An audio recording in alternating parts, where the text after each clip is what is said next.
Good morning, my third grade artist. I am so excited to be joining you live right now with an interview with our artist in resident, Mr. Adam Schrimmer. Everybody give him a wave.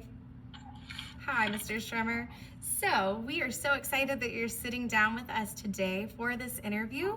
Right now, we are getting ready to prepare a few of our drawings that we are going to be sending to you. And of course, you're going to be compiling them together to create our idea for our mural outside. So to get us started, Mr. Schrimmer, we were wondering, where are you from? Originally, I'm from Connecticut, which is in New England, the Northeast, kind of near New York. But I currently live in Greenville, South Carolina, which is about 3 hours northwest of Moncks Corner.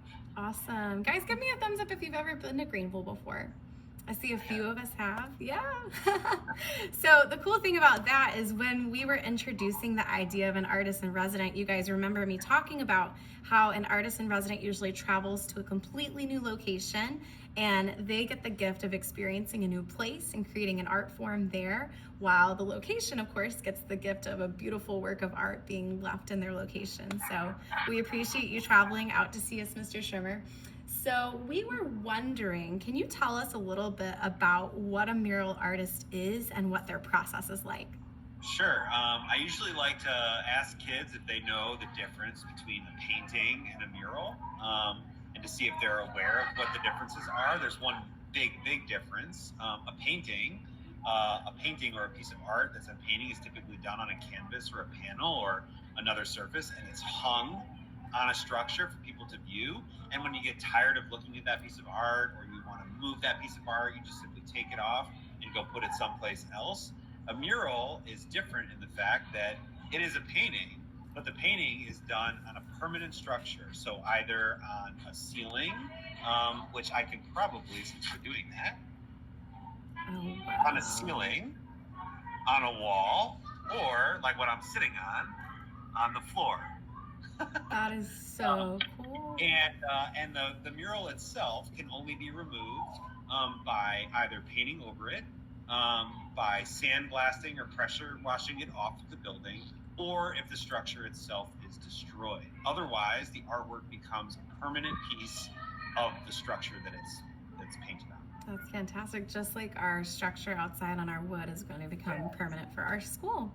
So we were wondering, Mr. Schrimmer, we talked a little bit in preparing for our mural about what our personal favorite art form is, and we talked about how at Bonner that the arts overall as an umbrella encompass a couple things. It has visual arts, which is what you have with Miss Epic, and it also includes the performing arts, which is theater or drama with Miss Caitlin, music, which can be choral and instrumental with Miss Mixon, and dance with Miss Lee. So we were wondering, do you have a favorite art form, and has that art form always been the same? Yes. My favorite art form is for sure visual arts, but I'm a humanities child, in that from a very young age, my parents submerged me in the arts in its entirety. I never played an instrument because I can't really carry a tune in that way. But I've been making art since I was in kindergarten, pretty much full steam.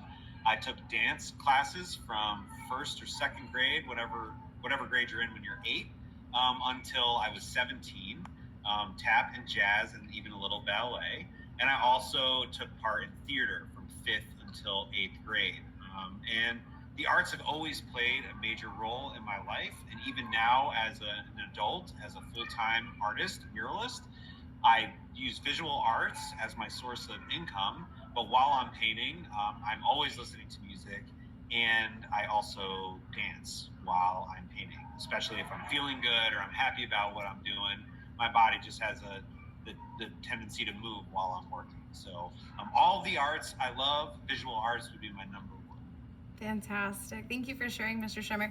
And I think we can definitely connect with you as far as being influenced and involved in more than one art form. Like we talked about when we were sketching, you guys know that Miss Epic also played an instrument. I played the trumpet when I was in middle school and high school and really enjoyed that. But you know, of course, since I teach art, that visual arts is my main focus and my main love. And I think you guys experience a lot of that as well. We have a lot of you who you have a strong passion for one art form, but you also really enjoy other art forms as well. So, Mr. Schrimmer, we at our school, a lot of times when we talk about big ideas in our artwork, we break it down and call a symbol or a theme, a picture for a big idea. And so, as we're getting ready to create our mural, we know that our big idea behind it is called the power of the arts. And we were wondering, what does the power of the arts mean to you as a person? The power of art, if I reverse that sentence and I say art is powerful for myself, I would say that the power of art, or that art is power in a way that creates inspiration and makes you feel a certain way. It can move you emotionally and teach you things. I spend a great deal of my time as a visual artist um, using my talents towards social change, trying to teach people a little bit about themselves and about the communities around them. I think that the power in art is probably unmeasurable, but I think you can see it when you are listening to music and it makes you feel either sad or happy or angry, or you're watching a show that makes you feel sad or happy or angry. This is because that art form is moving your body. It's making your heart and your mind feel a certain way. And I think art has the power to also make change. Also, Absolutely. Thank you for sharing, Mr. Schrimmer. So, leading up to that question, we know, of course, the power of the arts affects us as an individual and as a person in different ways. But we know art is also powerful and has had a big impact on the world. So, what do you think the power of the arts means to the world as a whole? a lot. I mean, art.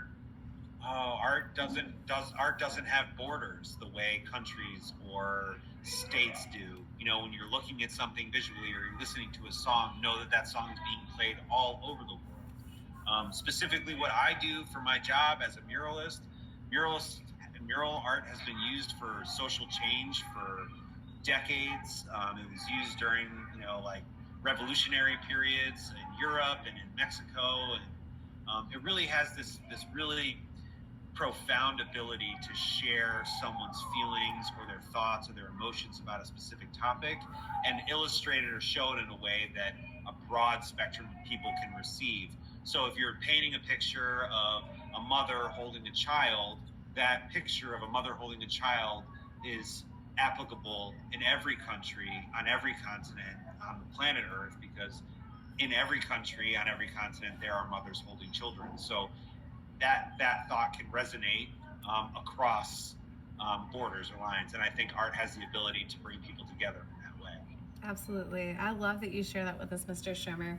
And I think we certainly can relate to that too, because our school, the arts, is involved in all of the things we do. We see the connection between all of our special areas.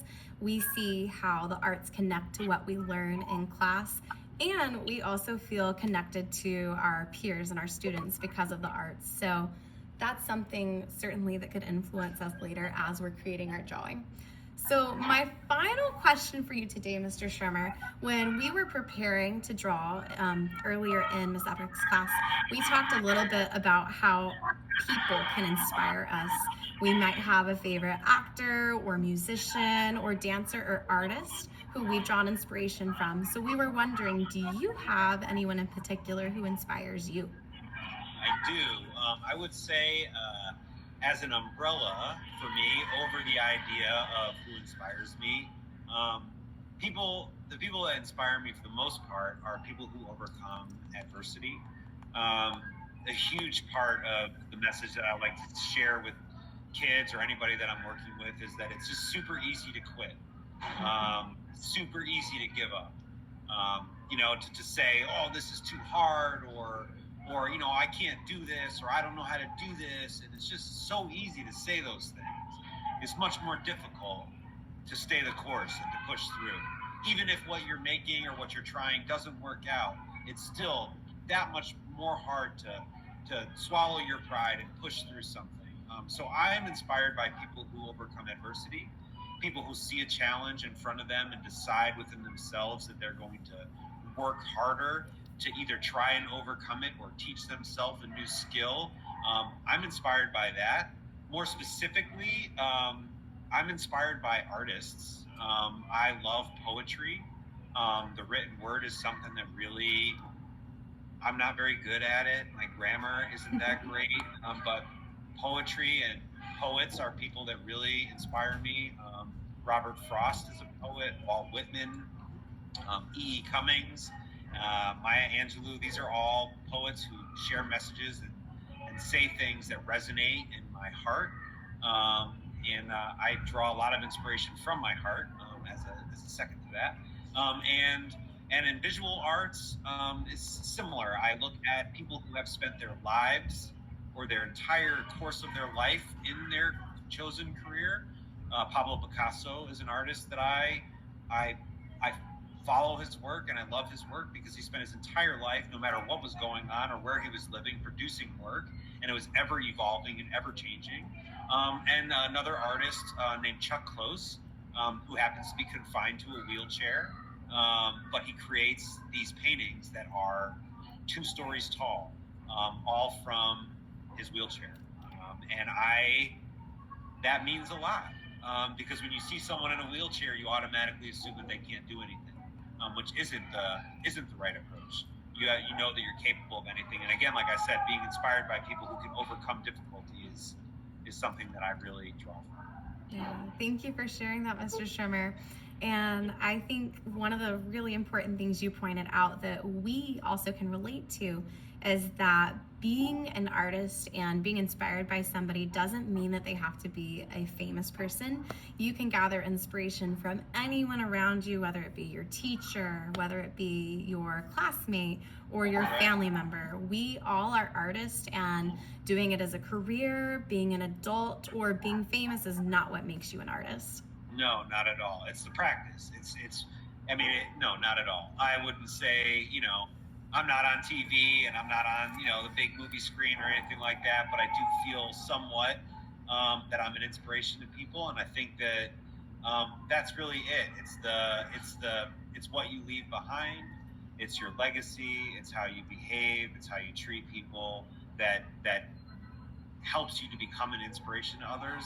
Like be working with you guys or kids. I'm inspired by my kids every day. My daughter is 9 and my son is 7, and they're constantly coming up with ideas and making things that I'm like, wow, that's amazing. Because as my, say my old man brain, I can't think like that anymore, or I don't think like that anymore. So it's a powerful thing to have a young mind too.